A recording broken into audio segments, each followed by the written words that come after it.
హుజరాబాద్ నియోజకవర్గ పరిధిలో మొదటి విడత అదేవిధంగా మూడో విడత జరిగినటువంటి ఎన్నికల్లో భారతీయ జనతా పార్టీ బలపరిచినటువంటి సర్పంచ్ అభ్యర్థులు అదేవిధంగా మా భారతీయ జనతా పార్టీ నాయకుల సహకారంతో గెలిచినటువంటి సర్పంచ్ అభ్యర్థులందరికీ కూడా మేము ఈ సందర్భంగా హృదయపూర్వకమైనటువంటి శుభాకాంక్షలు తెలియజేస్తా ఉన్నాం.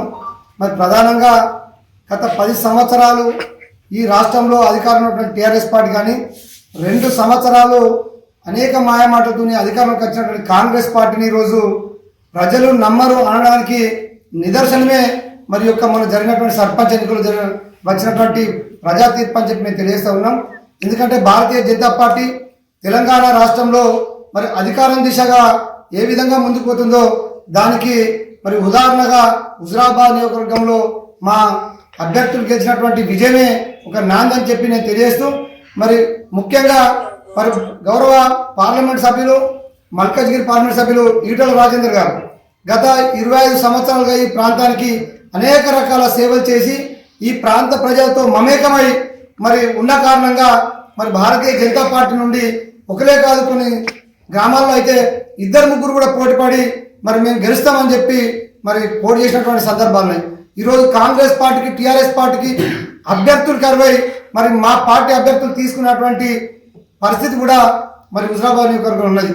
కాబట్టి ఈరోజు కమలాపూర్ మండలంలో దాదాపుగా భారతీయ జనతా పార్టీ బలపరిచినటువంటి అభ్యర్థులు నరేంద్ర మోడీ గారి ఫోటో అయితేనేమి, ఈటల రాజేందర్ గారి బొమ్మ అయితేనేమి, అదేవిధంగా మా కేంద్ర మంత్రి సంజయ్ గారి బొమ్మతో 7 సర్పంచులు భారతీయ జనతా పార్టీ సర్పంచ్ గెలవడం జరిగింది.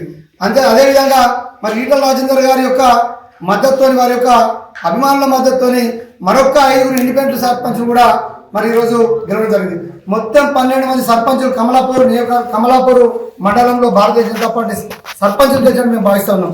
అంతేకాకుండా నిన్న జరిగినటువంటి ఎన్నికల్లో కూడా జమ్మికుంట మండలంలో 6 భారతీయ జనతా పార్టీ బలపరిచినటువంటి సర్పంచ్ గెలవడం జరిగింది. అదేవిధంగా ఒక సర్పంచ్ ఇండిపెండెంట్ కూడా మేము మద్దతు ఇవ్వడం జరిగింది, వారు కూడా విజయం సాధించడం జరిగింది.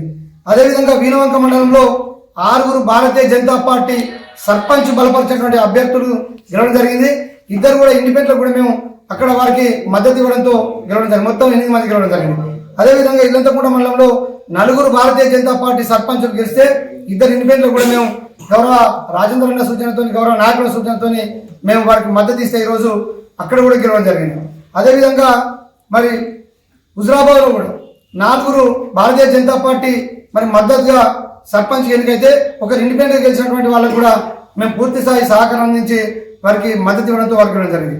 మొత్తానికి హుజరాబాద్ నియోజకవర్గంలో 107 గ్రామాలు ఉంటే 38 గ్రామాల్లో నేరుగా భారతీయ జనతా పార్టీ బలపరిచినటువంటి అభ్యర్థులు మేము సహకరించినటువంటి అభ్యర్థులు గెలిచి రోజు నియోజకవర్గంలోనే ప్రధాన స్థానంలో మన భారతీయ జనతా పార్టీ ఉందని చెప్పి సందర్భంగా మేము సగర్వంగా తెలియజేస్తా ఉన్నాం. మరి ప్రధానంగా సర్పంచ్ అభ్యర్థులకు రాబోయే రోజుల్లో గౌరవ పార్లమెంట్ సభ్యులు మరి ఈటల రాజేందర్ గారు కృషితోని వారికి అనేక ఈ ప్రాంతం పట్ల అవగాహన ఉన్నది. ఏ గ్రామానికి ఏం కావాలి, ఏ గ్రామంలో ఏ సమస్య ఉందని చెప్పి వారికి పూర్తి అవగాహన ఉంది. కాబట్టి తప్పకుండా కేంద్ర ప్రభుత్వ సహకారంతో వారు ఈ ప్రాంతాన్ని అభివృద్ధి చేస్తారని చెప్పి వారు గ్రామాలకు తిరిగినప్పుడు చెప్పడం జరిగింది. అదేవిధంగా మాకు ఇక్కడ పార్లమెంట్ సభ్యులు బండి సంజయ్ గారు కూడా మంత్రిగా ఉన్నారు. వారు కూడా అనేక రకాల మన నిధులు తీసుకొచ్చి ఈ నియోజకవర్గాన్ని అభివృద్ధి చేస్తామని చెప్పి సందర్భంగా తెలియజేస్తూ మరి ఈరోజు కాంగ్రెస్ బీఆర్ఎస్ పార్టీలు ఒక కుమ్మక్కాయి అనేక గ్రామాల్లో వాళ్ళకి అభ్యర్థులు లేక 2 కలిసి పోటీ చేసి ఈరోజు భారతీయ జనతా పార్టీ అభ్యర్థుల పైన పోటీ చేసినటువంటి దుర్మార్గ పరిస్థితులు మన సర్పంచ్ ఎన్నికలు మనం చూడడం జరిగింది. అంతేకాదు మొన్న జరిగినటువంటి కమలాపూర్ ఎన్నికల్లో మొదటి విడత ఎన్నికల్లో భారతీయ జనతా పార్టీ బలపరిచినటువంటి అభ్యర్థులు ఈటల రాజేందర్ గారు సొంత మండలం అక్కడ మరి ప్రచారం చేస్తే 5 అభ్యర్థులు గెలవడే కాకుండా మేము రాజేందర్ గారు ప్రచారం చేయక పక్కన ఉన్న గ్రామాల్లో మరి వారు పిలిపిస్తే కూడా ఇంకో 2 మొత్తం 7 భారతీయ జనతా పార్టీ సర్పంచులు గెలిచారు.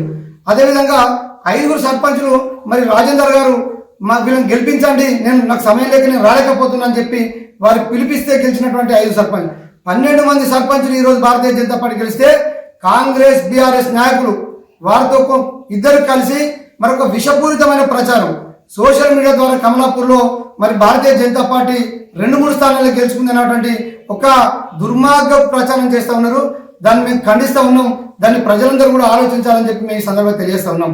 మరి రేపు కూడా తప్పకుండా ఈ యొక్క వీణవంక, జమ్మికుంట, ఇల్లంతకుంట, హుజరాబాద్ మండలంలో గెలిచినటువంటి సర్పంచ్, భారతీయ జనతా పార్టీ సర్పంచ్ల పైన కూడా ఒక విష ప్రచారం చేసేటువంటి ప్రయత్నం ఈరోజు ప్రతిపక్ష పార్టీలు చేస్తున్నారని మాకు సమాచారం జరిగింది. కాబట్టి ప్రజలకు మేము విజ్ఞప్తి చేస్తూ ఉన్నాం, మీరు ఏదైతే నిండు మనసుతోని మా భారతీయ జనతా పార్టీ బలపరిచేటువంటి సర్పంచ్లు గెలిపించారో మరి ఆ సర్పంచ్లందరూ కూడా మీ నమ్మకాన్ని వమ్ము చేయకుండా మీ గ్రామాల అభివృద్ధి కోసం తప్పకుండా కూడా మరి గౌరవ ఈటల రాజేందర్ గారు అయితేనేమి, బండి సంజయ్ గారి యొక్క సహకారంతో తప్పకుండా కూడా మీ ప్రాంతంలో అభివృద్ధి చేస్తారని చెప్పి నేను ఈ సందర్భంగా తెలియజేస్తూ మరి ఇప్పటికైనా కూడా ప్రజలందరూ కూడా భారతీయ జనతా పార్టీ వైపు చూస్తున్నారనే సంకేతం ఈ ఎన్నికల్లో రావడం జరిగింది. మరి రేపు రాబోయేటువంటి ఎంపీటీసీ, జెడ్పీటీసీ ఎన్నికలు అయితేనేమి, మున్సిపాలిటీ ఎన్నికలు అయితేనేమి, ఏ ఎన్నికలు వచ్చినా కూడా మరి భారతీయ జనతా పార్టీ ఈ యొక్క హుజరాబాద్ లో విజయకేతనం ఎగురవేస్తానికి సర్పంచ్ ఎన్నికలు వచ్చినటువంటి రిజల్ట్ నేను ఉదాహరణ చెప్పి తెలియజేస్తూ తప్పకుండా కూడా ఈ ప్రాంతంలో మరి ఎందుకంటే 20 సంవత్సరాల ఈటల రాజేందర్ గారు అనేక రకాల వేలాది మందికి అనేక రకాలుగా ఆదుకున్నటువంటి చరిత్ర ఉన్నది.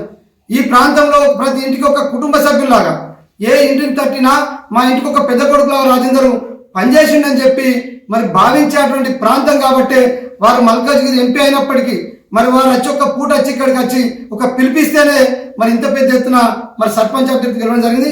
అదేవిధంగా మరి మా యొక్క కేంద్ర మంత్రి బండి సంజయ్ గారు కూడా అభివృద్ధి కోసం సహకరిస్తాం, మా అభ్యర్థిని గెలిపించాలని చెప్పి వారు కూడా చెప్పడం జరిగింది. కాబట్టి మరి తప్పకుండా కూడా ఈ యొక్క నాయకుల స్ఫూర్తితోని మేమందరం కూడా తప్పకుండా పెద్ద ఎత్తున కూడా విజయానికి చేర్చుకోవడం కోసం రాబోయే ఎన్నికల్లో ముందుంటామని చెప్పి నేను తెలియజేస్తూ మరి ప్రధానంగా కొన్ని పత్రికలు, 1-2 పత్రికలు ప్రధానంగా ఏదైతే ప్రజా సమస్యలను ప్రభుత్వ పథకాలను తెలిసి ఒక రాజ్యాంగబద్ధంగా వివరించవలసినటువంటి ఒక పత్రికను మరి ఈరోజు పూర్తిగా అమ్ముడుపోయి కొంతమందికి కొమ్ము కాసేటువంటి ప్రయత్నం చేయడం జరిగింది. ముఖ్యంగా గౌరవ ఈటల రాజేందర్ గారి పైన ఆ పత్రికలు విషపూరితమైనటువంటి విషం చిమ్ముతూ మరి అనేక రకాల ఆరోపణలతో మరి ఈటల రాజేందర్ గారి యొక్క హుజరాబాద్ లో గ్రాఫ్ తగ్గిందనేటువంటి ప్రయత్నం చేయడం కోసం అనేక రకాల ఆర్టికల్ రాస్తున్నట్టు మా దృష్టిలో రావడం జరిగింది. గతంలో 1-2 కూడా మరి ఆ పేపర్లో వచ్చినాయి. మరి దాన్ని ప్రజలు కూడా చీత్కరించుకుంటున్నారు. ఒక పెద్ద పత్రికలై ఉండి మరి వాస్తవాలు ప్రజలు తెలపాల్సినటువంటి పత్రికలే ఈ రకంగా మరి అమ్ముడుపోయి కొంత వ్యక్తుల మీద ఒక కక్ష కట్టి వివరించడం దుర్మార్గం అని చెప్పి కూడా మొత్తం చర్చ జరుగుతుంది. మరి తప్పకుండా మేము పత్రిక అంటే మాకు గౌరవం ఉన్నది. ఎందుకంటే ప్రజాస్వామ్యంలో మరి పత్రికలు తప్పకుండా కూడా ప్రజాస్వామ్యబద్ధంగా ప్రజల పక్షాన్ని నిలబడవలసినటువంటి పత్రికలు ఈరోజు మరి ప్రజల పక్షాన్ని వదిలేసి డబ్బులు ఇచ్చే వారికి అనుకూలంగా మరి పత్రికలు రాయడం దుర్మార్గం అని చెప్పి తప్పకుండా కూడా అలాంటి పత్రికలకు తగిన బుద్ధి చెప్తామని చెప్పి కూడా ఈ సందర్భంగా హెచ్చరిస్తా ఉన్నాం.